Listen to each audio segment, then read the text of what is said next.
అదేవిధంగా రాష్ట్ర ప్రభుత్వం మరి అనేక ఎన్నికల్లో మనం చూసాం. సరే, గత ప్రభుత్వం 10 సంవత్సరాలు టీఆర్ఎస్ ప్రభుత్వం అనేక ప్రజలకు చూస్తూ ఉన్నాం. ఇవాళ ఈ నారాయణఖేడ్ ప్రాంతాన్ని మేము వస్తూ ఉంటే కరువు ఎంత కనిపిస్తుందో మాకు అర్థమైంది. బంగారం లాంటి ఎర్ర భూములు ఉన్న సాగునీరు లేనటువంటి ప్రాంతం. నల్ల భూములు, ఎర్ర భూములు అనేక భూములు ఉన్నాయి, కానీ దురదృష్టం ఏంటంటే సాగునీరు లేదు. మనం గతంలో మనం ఏమనుకున్నాం, మన ప్రాంతాన్ని తెలంగాణ రాష్ట్రం వస్తే ఈ సాగునీటి ప్రాజెక్టులు అన్నీ కూడా సాగునీరు, మరి నీళ్లు, నిధులు, నియామకాలు వస్తాయని అందరం ఆశించాం. కానీ ఆ 10 సంవత్సరాల కాలంలో కేసీఆర్ ఎక్కడ కూడా ఏ ఒక్క ప్రాజెక్టు, కాళేశ్వరం ప్రాజెక్టు తప్ప ఎక్కడ కూడా ఇటువంటి వెనుకబడ్డటువంటి ప్రాంతాల్లో ప్రాజెక్టులని మరి పూర్తి చేయడంలో ఘోరంగా వైఫల్యం చెందాడు. మరి ముఖ్యంగా అనేక ప్రాంతాలు ఇప్పుడే చెప్తే ఇక్కడ సింగూరు ప్రాజెక్టు రావడానికి అవకాశం ఉంది. కాబట్టి ఇక్కడ ఇటువంటి భూములు ఇటువంటి ప్రాంతాన్ని తీసుకొచ్చే బదులు పూర్తిగా ఆ 10 సంవత్సరాల కాలంలో తెలంగాణ రాష్ట్రం అంతా కూడా ఏ ఒక్క ప్రాజెక్టు కానీ, నీళ్లు కానీ, నిధులు కానీ, లేకపోతే ఈ ప్రాంతంలో పరిశ్రమలు కూడా రాకుండా మన ప్రాంతం అంతా వలస ప్రాంతంగా మారిపోయాయి. అది బీదర్ కావచ్చు, హైదరాబాద్ కావచ్చు, అనేక ప్రాంతాలల్లో వలస ప్రాంతంగా మారిపోతున్నటువంటి దాఖలాలు. అందువల్ల ఈ 10 సంవత్సరాల కాలంలో జరిగినటువంటి నష్టాన్ని ఈ రాష్ట్ర ప్రభుత్వం ఇలా ప్రాజెక్టుల విషయంలో కొంత శ్రద్ధ చూపించి ఇటువంటి వెనుకబడిన ప్రాంతాలకు మొదట ప్రాధాన్యత ఇచ్చి ప్రాజెక్టులు తీసుకురావాల్సిన బాధ్యత ఈ ప్రభుత్వం మీద ఉన్నది. సరే, మనం ఆ ప్రభుత్వానికి వ్యతిరేకంగా ఆనాడు కాంగ్రెస్ పార్టీకి కమ్యూనిస్ట్ పార్టీ మరి మద్దతుతోని మరి ఆనాడు ఇక్కడ ప్రభుత్వం ఏర్పడ్డది. సరే, అనేక సందర్భాలు ఆ సందర్భంగా మరి అనేక వాగ్దానాలు కూడా కాంగ్రెస్ పార్టీ చేయడం జరిగింది. కామ్రేడ్ నీలికంఠ సత్యం గారు ఇక్కడికి రావడం అనేటటువంటి జరిగింది. యువకుడు, దాదాపు కూడా కొన్ని సంవత్సరాలుగా పార్టీ కోసం పోరాటం చేస్తున్నటువంటి వ్యక్తి. భవిష్యత్తులో కూడా రాష్ట్రం అంతా తిరిగి సమస్యల మీద పోరాటం చేయొచ్చు అనేటటువంటి ఉద్దేశంతోనే ఈ ప్రాంతానికి, నిజానికి చెప్పాలంటే ఇది మారుమూలమైనటువంటి ప్రాంతం నారాయణఖేడ్ అనేది. బీదర్ అనేటటువంటిది పక్కనే ఉంటుంది.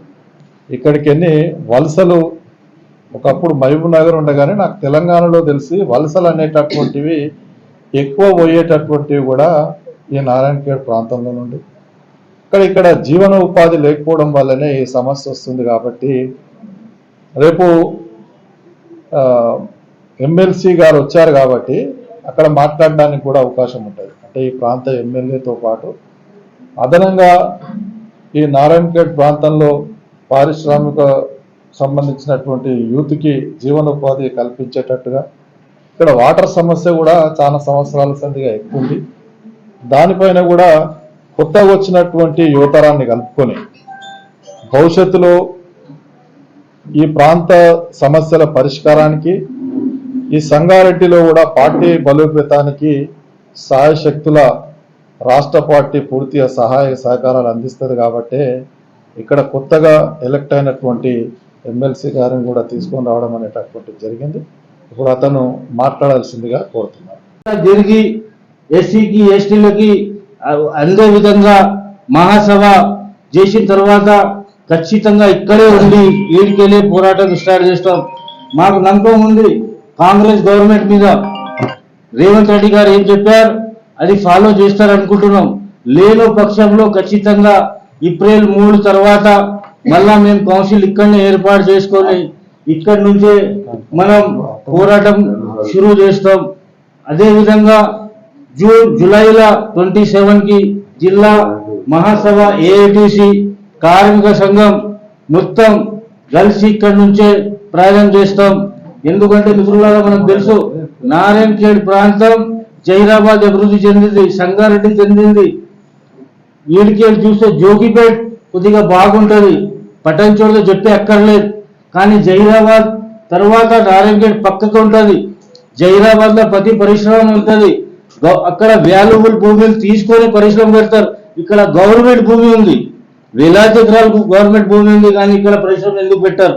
ఇక్కడ ఎస్టీలు ఎక్కువ మంది ఉంటారు. ఏం పాపం చేశారు వాళ్ళు? ఎస్సీలు ఏం పాపం చేశారు? ఇక్కడ ఖచ్చితంగా ఇప్పుడు నిమ్స్ జైరాబాద్కి వచ్చింది. అంత పెద్ద ఫ్యాక్టరీలు వచ్చిన తర్వాత కూడా చిన్న చిన్న ఫ్యాక్టరీస్ కి జైరాబాద్ పక్కన చూస్తున్నారు.